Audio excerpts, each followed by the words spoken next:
Bonjour gang, on continue avec les stéroïdes. Là on va vous parler des formes, sous quelle forme on peut trouver des stéroïdes. On va les trouver sous forme de capelets, sous forme injectable, celle qui fait le plus peur aux gens. Ça peut être inhalé, ok. Vous avez justement des produits, ceux qui font de l'asthme ou des choses comme ça, des problèmes pneummonaires. Il existe des corticostéroïdes, ok, des stéroïdes qui sont utilisés pour aider les voies respiratoires, ok. Qui sont inhalables, et aussi en sorte de crème, ok, par osmose, on peut s'en mettre en crème sur le corps. Bon, pourquoi chacun? Ok, inhalation, on le comprend, la plupart des produits, c'est parce qu'ils vont avoir un effet directement sur les poumons, on veut que ce soit plus direct. Ensuite, capelet est la manière la plus facile de créer en poudre est la plus facile de créer un stéroïde, d'en faire un comprimé. Par contre, c'est pas n'importe quel stéroïde qui peut être fait sous cette forme-là, sur la forme de capelet. Et aussi, les gens, parce qu'il y a beaucoup de gens qui vont en consommer de façon capelet parce qu'ils ont peur de le prendre en injection, et je comprends, parce que c'est plus facile de se dire « Ah, il n'y a pas grand danger, c'est facile, c'est comme prendre une aspirine. » Okay? C'est affreux de se faire cette idée-là, parce que malheureusement, le compound qu'ils mettent à l'intérieur pour s'assurer que le produit se rende jusqu'aux cellules, okay, et qu'il ne soit pas détruit par le processus de digestion, par le foie surtout, est extrêmement dur justement sur le foie et magane énormément le foie, peut créer des problématiques de cirrhose du foie, peut vous donner des chances d'avoir des jaunisses.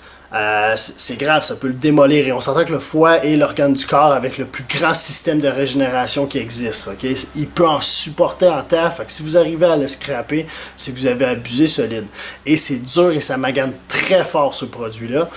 Ensuite, la raison pour laquelle les gens vont souvent utiliser par injection et pourquoi il y a beaucoup de ce produits-là qui sont faits par injection, c'est que c'est directement, on va l'injecter directement dans le muscle.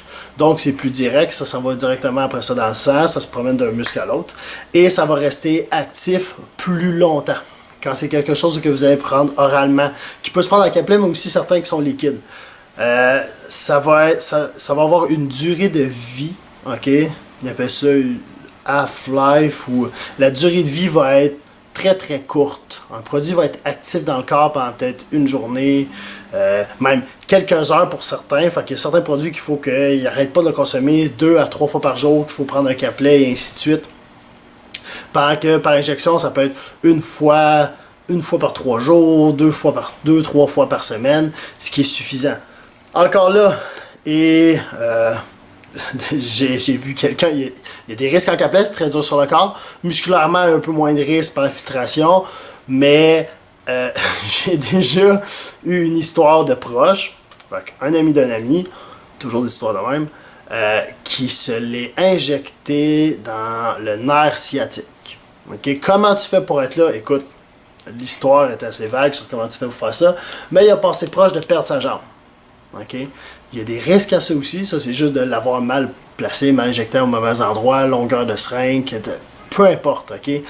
Mais, puis il y en a plus qu'une histoire de ça, où il y a des problématiques qui arrivent, des infections graves, où ça peut arriver à des amputations. Fait que, sérieusement, sans même parler des effets secondaires du produit en tant que tel, juste le fait de se l'assimiler, et les risques sont incroyables. Mais peu importe, ça se fait. Ensuite, par crème, osmose, vous allez voir des gens qui sont même sous prescription qui vont en prendre des dérivés de testostérone pour des gens qui se font prescrire par les médecins. La testostérone, ou que c'est par crème. Fait que ça se fait ça aussi. Gardez une chose en tête aussi, là je parlais de forme, j'aurais peut-être dû parler dans l'histoire aussi. C'est principalement... Non, j'en reparlerai dans une vidéo spécifique pour ça, les raisons en tant que telles. Fait que ça, c'est sur les formes, vous pouvez les prendre. Ok, il n'y en a pas vraiment une qui est meilleure qu'une autre. Tous les produits, peu importe la forme que vous allez prendre, ont un risque réel juste de consommation du produit, sans même après ça l'effet qu'elle va faire. Okay? Le foie va être démoli, même si vous le faites par injection, il va être quand même démoli, il va juste être filtré une seule fois au lieu de 2 fois par le foie. Par voie orale aussi, liquide, ça fait la même chose de toute façon.